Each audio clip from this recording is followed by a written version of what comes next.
Hi, I'm Beth Gary, and I'm here to present Chapter 13 on Automotive Telematics. So to give you a little bit of history and background, I think it's common knowledge that Ford developed the first car. I thought that it was really interesting that the first car radio was actually developed by William Lear, the developer of the Learjet. The radio seemed to be, based on the reading, kind of what I would describe as the fulcrum that turned the car more into something that people looked at towards entertainment for the driver rather than just a place to get from point A to point B, which is what it was originally developed for. I also thought that the last bullet was very interesting. I wouldn't imagine that the very first phone call would go all the way back to 1946, so I thought that was a cute note in the book. So this timeline represents the major changes and developments in the automotive technology that we've seen pretty much over the past 20 years. The book's timeline only went to 2011, so I expanded with a little bit of outside research to bring that up to 2017 and kind of show why the company of Linux was so important.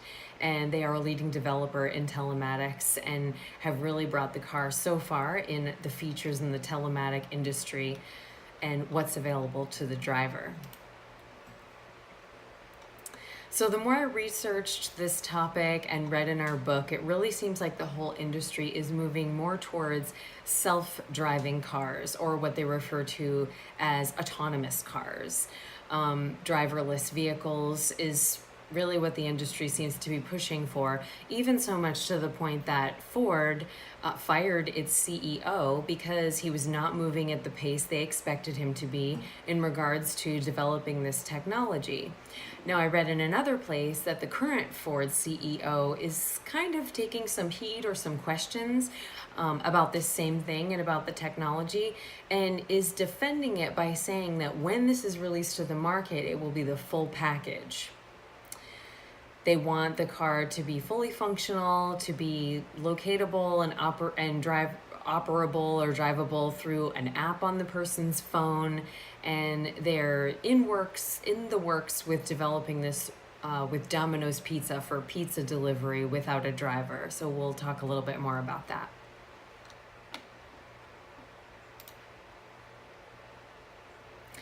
So the driverless car, Ford's biggest project, is with Domino's. So the Ford home base and Domino's home base are both in Ann Arbor, Michigan. So it makes a lot of sense for these companies physically located side by side to be developing this technology together.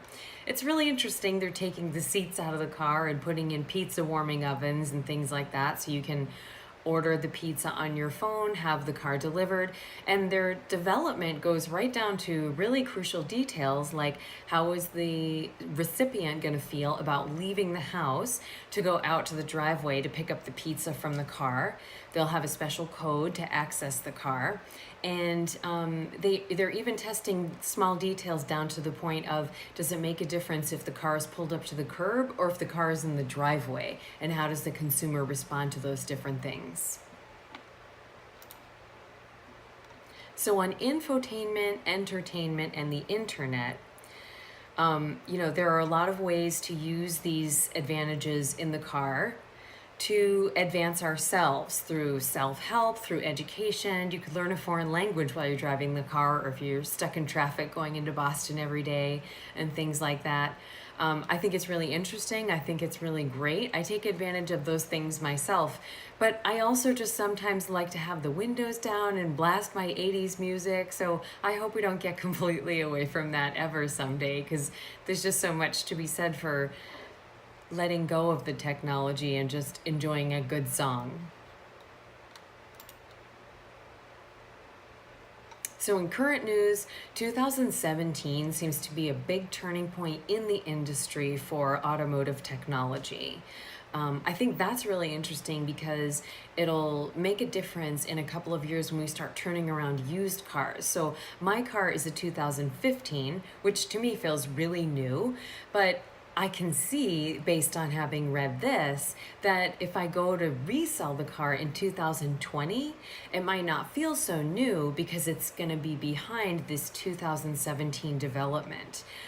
So another example of that would be like right now, when you get in a car that's about 10 years old and doesn't have a screen, I'm starting to see that it definitely gives the consumer a feeling of the car being older. It immediately, you know, kind of sends that message to the brain when you get in the vehicle and you don't see a screen.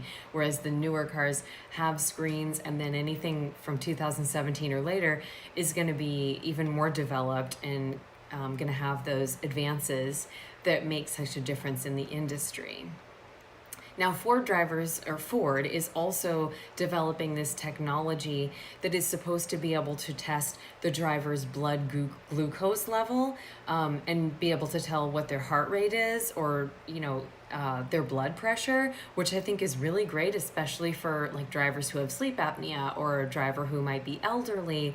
But my question about that comes at the end. So just think about that for now and what we've said so far about Ford and self-driving vehicles and stuff like that.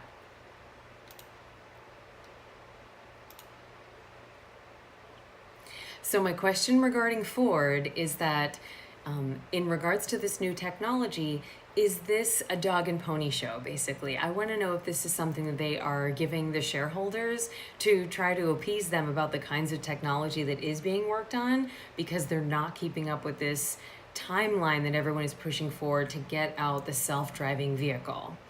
My second question is regarding the accident and the road rage incident that was on the Mass Pike at the end of January.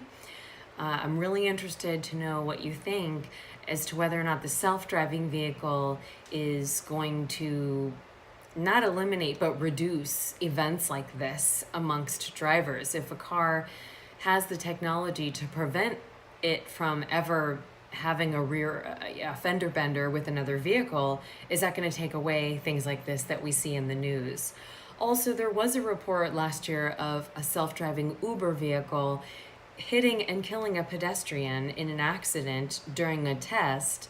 However, despite the fact that there will still be accidents and they're not trying to claim that this will be accident-free, they're still saying it is still being reported that this will be safer than having human beings behind the wheel, because human beings are so unpredictable and there are so many variables that could go into the safety of a human being driver rather than a robotic driver or a self-driving vehicle.